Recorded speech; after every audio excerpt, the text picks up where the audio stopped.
এই যে আমাদের দেরি করে রাতে ঘুম আসে, স্ক্রিন আসক্তি, এই ডিভাইস আমাদের আরামের ঘুম কেড়ে নিছে কেন জানেন? এর কারণ হচ্ছে আল্লাহর দেয়া যে ফিতরাত, এই ফিতরাতকে আমরা উল্টে দিয়েছি। ইসলামিক লাইফস্টাইল হচ্ছে আপনি একেবারে সকাল সকাল আপনার দিন শুরু করবেন। Early to bed and early to rise makes a man healthy wealthy. সবাই তো শিখেছি এটা, যে আগে আগে ঘুমোতে যাও, আগে আগে ঘুম থেকে জাগো, তুমি ধনী হবে, তারপর তুমি প্রজ্ঞাবান হবে, তুমি সুস্বাস্থ্যের অধিকারী হবে। এটা হচ্ছে ইসলামিক লাইফস্টাইলের একটা কোর ভ্যালিউ। সকাল সকাল দিন শুরু করা মানে সানরাইজের আগে আমার সকাল শুরু হবে।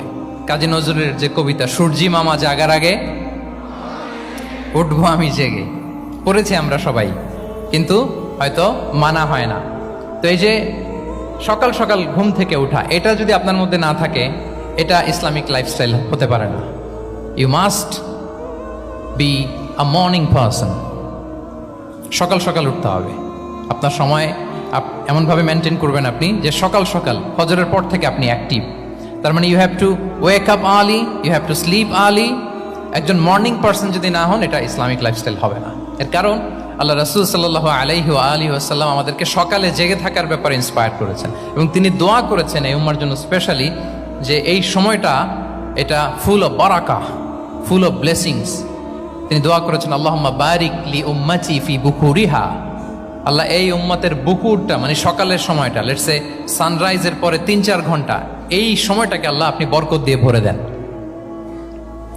এই সময়টাতে ঘুমানো যাবে না, এটা হচ্ছে বরকতের সময়। এবং আল্লাহ রাসূল সাল্লাল্লাহু আলাইহি সাল্লাম যদি কোনো সামরিক অভিযান প্রেরণ করতেন, এই টাইমে প্রেরণ করতেন, এই বুকুরের টাইমে। এবং সাহাবারা তাদের কোনো ট্রেড ক্যারাভান, ব্যবসায়িক কাফেলা যখন সেন্ড করতেন, এই টাইমটাতে সেন্ড করতেন, কারণ এই টাইমটাতে বারাকা। তো এখন নিজের সাথে মিলিয়ে নেন যে এই টাইমটাতে আমরা কি করি। আমি জানি না আপনাদের কি অভ্যাস। আমি এসে তো শুনলাম যে জাহাঙ্গীরনগর বিশ্ববিদ্যালয়ে নাকি যতজন শিক্ষার্থী, মানে ততজনের জন্য এখানে আবাসনের ব্যবস্থা আছে। বাংলাদেশের কোনো ইউনিভার্সিটিতে নাকি এটা নাই। আলহামদুলিল্লাহ, অসাধারণ প্রিভিলেজ, এখানে অনেক সুন্দর সুযোগ। তো এখন বলেন, আপনাদের সকালের রুটিন কি? বলেন, ঘুমিয়ে থাকেন না জেগে থাকেন? হ্যাঁ, আচ্ছা, ফজরের পরে আমরা ঘুমাই কারা কারা দেখি? সর্বনাশ। আচ্ছা ঠিক আছে, হাত নামান। আচ্ছা, ফজরের পরে আমরা একটু এক্সারসাইজ করি, পড়াশোনা করতে বসি কারা কারা? মাশাআল্লাহ, আছে কিছু, ঠিক আছে, হাত নামান। এবার 2 বারের 1 বারও যারা হাত তোলেননি তারা হাত তোলেন। আপনারা কি করেন? এইটা এইটা হ্যাঁ, ডিভাইস। তো সম্মানিত সুধী মণ্ডলী, আল্লাহুম্মা বারিক লি উম্মতি ফি বুকুরিহা। আপনারা আমাকে এনেছেন ইসলামিক লাইফস্টাইল নিয়ে বলতে, তো আমাকে বলতেই হবে, ফজরের পরে ঘুমানো চলবে। প্রথমে আমরা হারামকে না বলে দিলাম, এবার আমরা না করে দিব কোনটাকে? হ্যাঁ, ফজরের পরে আজকে থেকে কোনো ঘুম চলবে। যদি আপনি চান, একটু একটু দূরে সরাইতে হবে, যে ড্রোনগুলো একটু একটু দূরে সরাইতে হবে। ফজরের পরে আজকে থেকে আমি এখানে জবরদস্তি করব না, শুধু আপনাদের সামনে আমি প্রেজেন্ট করছি। যদি সেমিনারের যে টপিক নিয়ে আপনারা শুনতে এসেছেন, এটা যদি আপনি অ্যাডাপ্ট করতে চান, অনুশীলন করতে চান, হ্যাঁ, ফজরের পরে আজকে থেকে কোনো ঘুম চলবে। এই সময়টাতে অনেক বারাকা আছে। তো কি করতে হবে? এটার জন্য আগে আগে ঘুমোতে হবে। কি বলেন? অনেকে ফজরের এই বরকতময় সময়টা তারা ঘুমাতে ঘুমাতে মিস করে। এর কারণ দেরিতে ঘুমোতে যাওয়া। আগে আগে ঘুমানোর অভ্যাস করতে হবে, কিন্তু আগে তো ঘুম আসে না, তাই না? এই যে ডিভাইস আমাদেরকে ঘুমাতে দেয় না, আমাদের শান্তির ঘুম কেড়ে নিছে এই ডিভাইস। এই ডিভাইস অ্যাডিকশন, স্ক্রিন আসক্তি, এই স্ক্রিন আসক্তি আমাদের শান্তির ঘুমকে কি করেছে? কেড়ে নিয়েছে। আল্লাহ তাআলা রাতকে বানিয়েছেন ঘুমের জন্য। ওয়াজআলনা লাইলা লিবাসা। লিবাস মানে আবরণ। আমি রাতকে বানিয়েছি পোশাকের মতো আবরণ করে, যে আবরণ রাত্রিবেলা নিঝুম নিঝুম নিস্তব্ধ অন্ধকার দিয়ে ছেয়ে দেয়। ফলে মেলাটিন নামে একটা হরমোন নিঃসরিত হয়, আমাদের ঘুম ঘুম ভাব আসে। ঘুমের জন্য আল্লাহ তৈরি করেছেন রাতকে। এরপরে আল্লাহ তাআলা বললেন, ওয়াজআলনা নাহারা মাআশা। আর দিনকে বানিয়েছি আমি প্রাণ চঞ্চল করে, দিনে আমরা কাজ করব। তাহলে রাতে আগে আগে ঘুম, আর দিনের বেলা আল্লাহ তাআলা আমাদেরকে কাজ করার জন্য সৃষ্টি করেছেন, কিন্তু এই সাইকেলটাকে আমরা ঘুরাই ফেলছি। রাতে যত দেরি করে আপনি ঘুমাবেন, সকালে ঠিক তত দেরি করে আমাকে উঠতে হয়, ঠিক কিনা বলেন? তাহলে ফজরের পর বকুর পিরিয়ড অফ টাইমটাকে কাজে লাগাতে হলে রাতে আমাদেরকে আগে ঘুমাতে যেতে হবে। রাতে কি করতে হবে? আগে ঘুমোতে যেতে হবে। তাহলে 1 নম্বরে কি বললাম?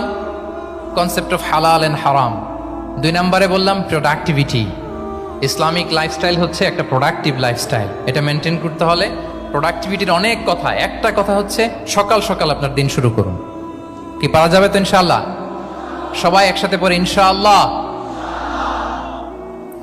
এই যে আমাদের দেরি করে রাতে ঘুম আসে, স্ক্রিন আসক্তি, এই ডিভাইস আমাদের আরামের ঘুম কেড়ে নিছে কেন জানেন? এর কারণ হচ্ছে আল্লাহর দেয়া যে ফিতরাত, এই ফিতরাতকে আমরা উল্টে দিয়েছি। ফিতরাত শব্দটার সাথে আপনাদের পরিচয় আছে? হ্যাঁ, the innate characteristics of a human being. একটা মানুষের যে ক্যারেক্টারিস্টিক্স, যে ইননেট স্বভাব দিয়ে আল্লাহ তাআলা তৈরি করেছেন, নেচার, এটাকে আরবিতে বলে ফিতরাত। এই ফিতরাতের বিরুদ্ধে কিছু করা যাবে না। ইসলামিক লাইফস্টাইল হচ্ছে ফিতরা বেসড লাইফস্টাইল। ফিতরাতুল্লাহিল্লাতী ফাতারান নাসা আলাইহা লা তাবদীলা লিখালকিল্লাহ। আল্লাহর প্রকৃতির অনুসরণ করো, যে প্রকৃতি দিয়ে তিনি মানুষকে সৃষ্টি করেছেন। আর আল্লাহর সৃষ্টি কাঠামোর মধ্যে কোনো পরিবর্তন, কোনো বিকৃতি নেই। সুবহানাল্লাহ বিহামদি। তা আমরা এই ফিতরাতকে চেঞ্জ করে দেওয়ার কারণে এই ঝামেলা। আমরা সবাই এই ফিতরাতের উপর জন্মেছি। কুল্লু মাউলুদিন ইউলাদু আলাল ফিতরা ফাআবাওয়াহু ইউহাউবিদানিহি আও ইউনাসসিরানিহি আও ইউমাজ্জিসানিহি। প্রতিটি নিউ বর্ন বেবি তারা ফিতরাতের উপর জন্মায়, মানে নবজাতক সন্তান ইসলামের উপর জন্মায়। কিন্তু বাবা মা তাকে হয় ইহুদি বানায়, নাসারা বানায়, বা অগ্নি উপাসক বানায়।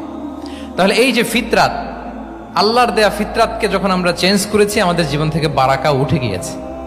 ফিতরাতকে যদি আরো সহজ করে আমি আপনাদেরকে বুঝাই, তাহলে ফিতরাত হচ্ছে যা কিছু স্বাভাবিক, যা কিছু কল্যাণকর, যা কিছু ভালো, তাই ফিতরাত। আই রিপিট, সুপ্রিয় শিক্ষার্থী বন্ধুরা, ফিতরাত হচ্ছে যা কিছু স্বাভাবিক, যা কিছু ভালো, যা কিছু কল্যাণকর, তাই কি?